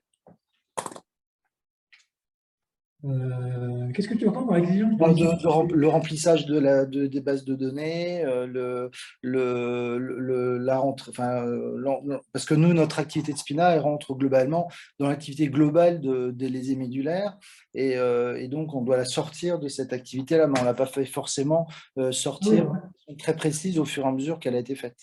Oui, ben ça, je pense que c'est un travail que vous pouvez faire en interne, de réidentifier les D'accord. bon. Spina Bifida. Okay. Très bien, mais bon, alors c'était tout. C'est facile, il n'y a pas de problème. Non, ça va. Très bien. Merci. Bon. Oui, c'est Marc Trossaillard, je peux? Oui, vas-y. Donc nous, on est, pour ceux qui savent, on est site constitutif pour l'hémophilie et CRC-MHC pour les maladies hémorragiques autres. J'ai juste une question dont je me souviens plus, c'est-à-dire la direction. Il a été dit tout à l'heure que c'est le coordonnateur qui dépose le dossier auprès de l'hôpital, enfin je recommence, c'est le CHU du centre coordonnateur qui dépose le dossier auprès de la DGOS. Oui. Ça passe par la direction. Comment on est aidé par la direction? A priori, on remplit le dossier, on l'envoie à la filière, c'est tout, non? Signé ou approuvé ou validé ou quelque chose? Moi, c'est le souvenir que j'en avais, c'était justement de ne pas avoir eu spécifiquement d'interaction avec la direction du CHU. C'est un peu ça, je vois qu'il y a M. Rosmorduc qui est là. Je ne sais plus du tout comment le directeur de Maladira Plateforme nous a aidés dans le dépôt du dossier. Je sais que moi, il m'a aidé beaucoup dans le recours, puisqu'on a porté un recours la dernière fois. Comme tu l'as dit, il ne faut pas hésiter si dans la première salle, ça ne marche pas et que ça a marché pour nous. Mais je ne sais plus du tout ce qu'il y a en amont. On travaille beaucoup avec la filière, avec le coordonnateur de notre centre, évidemment. Mais je ne sais plus du tout comment on travaille avec la direction du CHU. Est-ce que M. Rosmorduc est toujours là? J'ai vu passer un petit message tout à l'heure sur la discussion pour dire qu'il nous quittait. Bon, il y a 3 minutes, c'est dommage, mais... Je pense que là, en fait, moi, j'ai pas. Jusqu'à maintenant, j'aurais dit non pour la direction, mais à mon avis, ça va être oui. Ça va certainement être oui, vu la façon dont les choses se sont structurées entre-temps.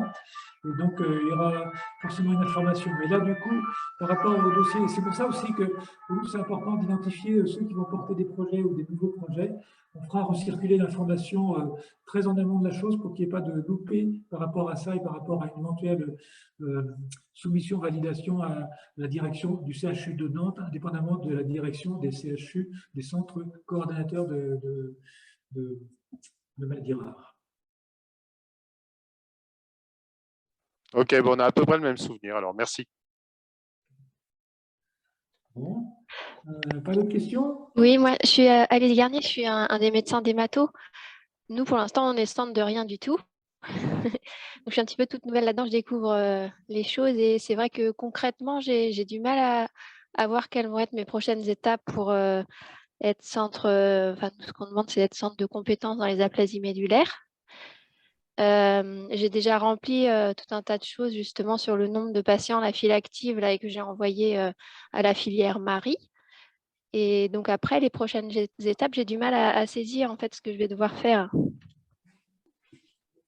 Les prochaines étapes, c'est de guetter l'appel d'offres et puis ensuite de remplir le dossier et puis de contacter. Alors là, l'étape d'aller jusqu'à la filière, c'était fait.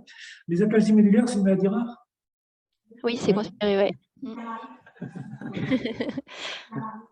Marie, ouais, ben en fait, le travail est déjà commencé, puis après, il faut juste continuer par rapport à la constitution du dossier et guetter les informations qu'on fera recirculer. Je pense que le meilleur message, c'est de faire attention aux mails que vous pourrez recevoir par l'intermédiaire de Prior, parce qu'on va, à mesure que les choses vont avancer sur le mode parution de l'appel d'offres, deadline, etc., ou interaction, on vous fera circuler ces informations-là et comme ça, pour qu'il n'y ait pas de loupé. Donc, lisez bien ces mails-là quand ils arrivent, ceux qui sont marqués Prior. Ok. Super, merci. Bon, eh ben, puisqu'il est 16h55, ça me paraît une très bonne heure pour terminer cette réunion. Je remercie tous ceux qui sont venus ici dans la salle pour y participer. Je remercie tous ceux qui se sont connectés et qui ont même pris la peine de se reconnecter après. Et on vous fera suivre, promis juré, le diaporama d'Anne-Sophie Lapointe qui sera utile. Et merci à tous pour cette attention. À bientôt. Merci. Au revoir.